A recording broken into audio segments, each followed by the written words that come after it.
Giuseppe Conte, presidente del Movimento 5 Stelle, ospite stasera di Porta a Porta. Conte PD, non mi interessa la leadership, ma trovare le convergenze. E ancora sul superbonus dice io lo rifarei. Meloni e Draghi avrebbero dovuto governarlo. E ancora dice noi siamo l'unica garanzia per il popolo della pace. Poi parleremo nella seconda parte di Porta a Porta dell'esposto di Meloni all'antimafia, perché tanti migranti e poco lavoro in campagna, e chiuderemo con la seconda parte di un'ampia intervista che abbiamo fatto a Chico Forti nel carcere di Verona. Ci racconterà i suoi 8.713 giorni nei penitenziari americani. Porta a Porta, tra poco.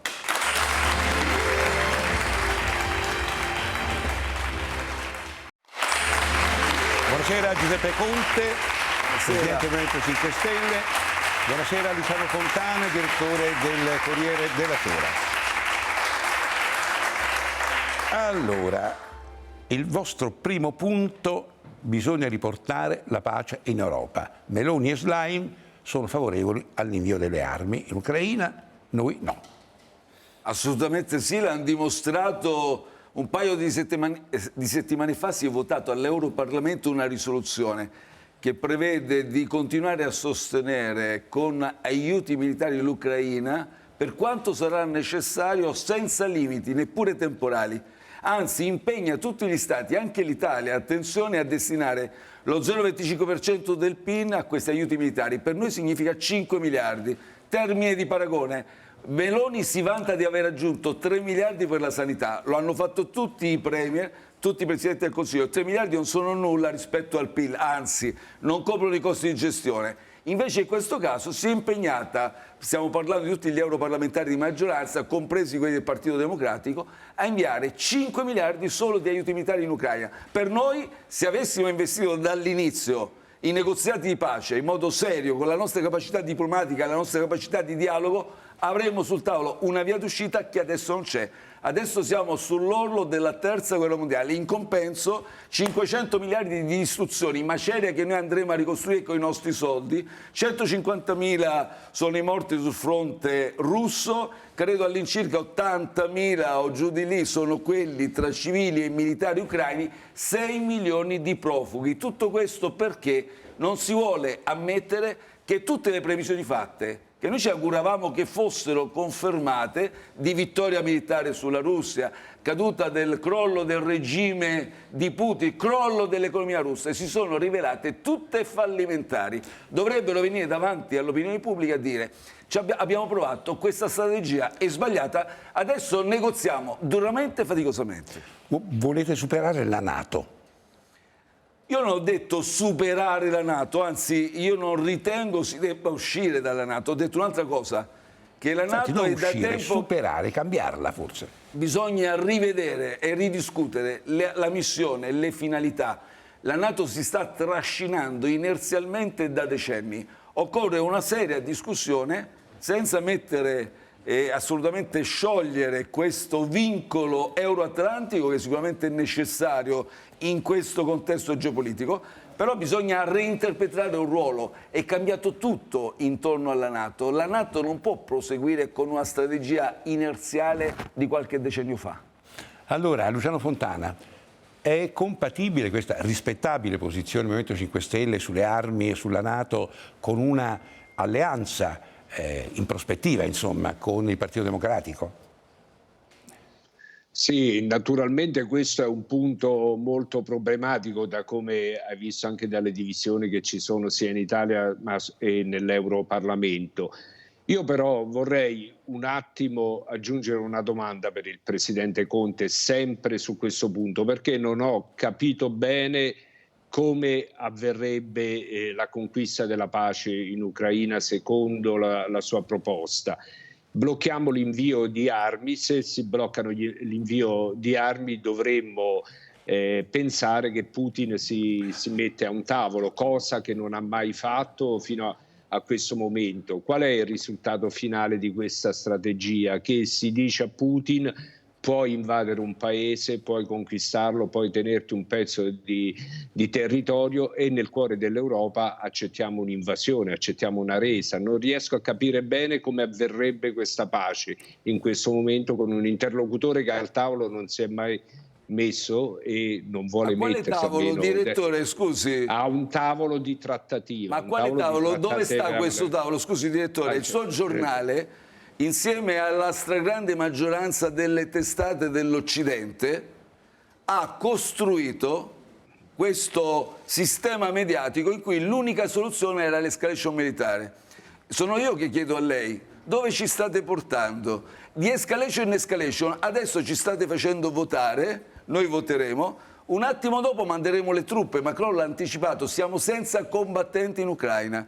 E in più, se mandiamo le armi, missili a lunga gittata, 500 km, possono colpire nel cuore della Russia, possono colpire Mosca, che le mandiamo a fare? Abbiamo accettato questa strategia. L'Italia lo è escluso, se non lei le lo usiamo. sa, no? Ma scusi, l'Italia cosa conta? Abbia pazienza. Vabbè, Giorgia però, Meloni cosa intanto, conta? quanto riguarda lui, non ce li se mandiamo Giorgia soldati. Meloni ha scommesso sulla vittoria militare con la Russia, cosa combatte? Con le baionette? Dovrà usare i missili a lunga gittata. Allora, soltanto che adesso ci fate votare. Direttore, lei conosce bene, perché è molto attento, avrà letto i documenti inediti del Foreign Affairs, che è una rivista assolutamente autorevole internazionale. La pace, eravamo a un tanto dalla pace, si poteva sottoscrivere già 1 o 2 mesi dopo l'aggressione ingiustificata di Putin all'Ucraina. L'Occidente ha scommesso sulla vittoria militare, questo è il risultato. Quando ne prenderete tutti atto, noi potremo impostare un negoziato di pace. E certo, se all'inizio autorevoli leader occidentali avessero evitato di dire Putin è un animale, è un subumano, probabilmente avremmo creato migliori condizioni per poter sottoscrivere e avviare un processo negoziale di pace. Allora, io sto però, se mi permetti Bruno, sto a quello che dice Putin. L'ultima offerta di trattativa di Putin dice io tengo i territori che ho conquistato, punto, e a questo punto certifichiamo l'invasione di uno Stato europeo. Poi se ha altre informazioni spero che siano giuste, perché la pace la vogliamo tutti. No, però direttore, non faccia provocazioni così a buon mercato.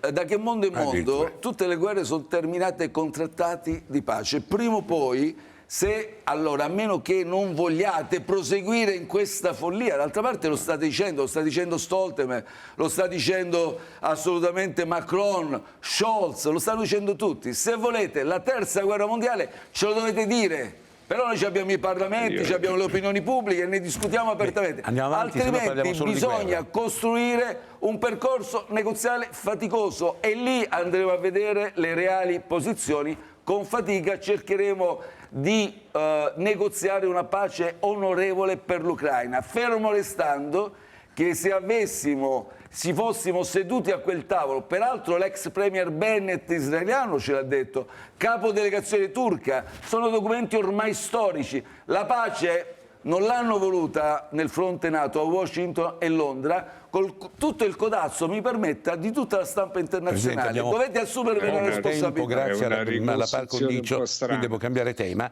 Lei è stato molto severo sulla sanità nei confronti del governo ai 5 minuti. Vuole brevissimamente riassumere il punto? Assolutamente sì, guardi, non sono io severo, è il giudizio dei cittadini che è impietoso. Una sanità al disastro, sono aumentate le liste di attesa, i giorni di attesa per un esame di diagnostico, anche il più sciocco, anche il meno specialistico, 300, 400, 500 giorni, gira i territori, è veramente un lamento comune. Addirittura per quanto riguarda il pronto soccorso siamo a 31 ore di media d'attesa, sono i tardo soccorso.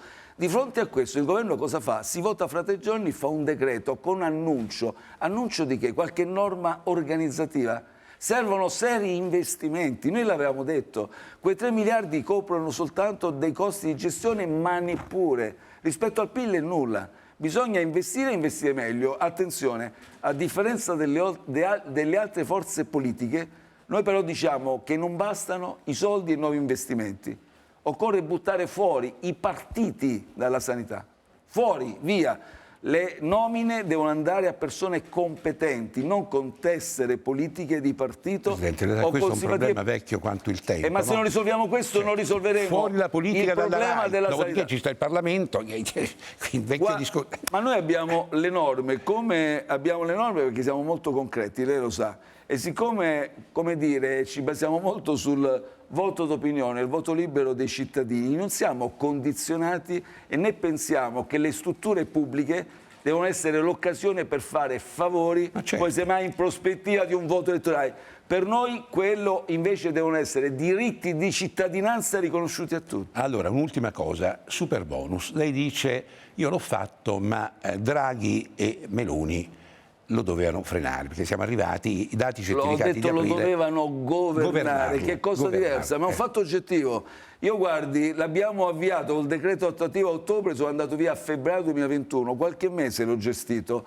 Dopo è venuto Draghi e dopo ancora... E sono quasi 2 anni Meloni. Peraltro c'è stato anche un cambio per quanto riguarda i criteri di contabilità, però attenzione, Meloni quando va in TV e si lamenta di questa misura, non le aggrada, anche se non ha portato nessuna alternativa, dovrebbe semplicemente fare questi nomi, guardi, Mollicone, Lollobrigida e tutti quanti gli esponenti di Fratelli d'Italia. Perché avete presentato sempre proposte per estenderlo, prorogarlo, eccetera? Io stessa, perché ho fatto una campagna elettorale in cui ne lodavo la utilità? Adesso perché invece va al governo e ancora qui sempre queste piroette, queste gioche? Perché c'ha 117 miliardi non si è resa conto, certificati era inconsapevole. Dopo 2 anni non si è resa conto di cosa aveva in mano. Allora, sentiamo... È molto grave l'incapacità che dimostra. Comunque, attenzione, io non dico che non andava fatta, perché il Paese era in ginocchio. Una misura iniziale di grande impatto, grande spinta,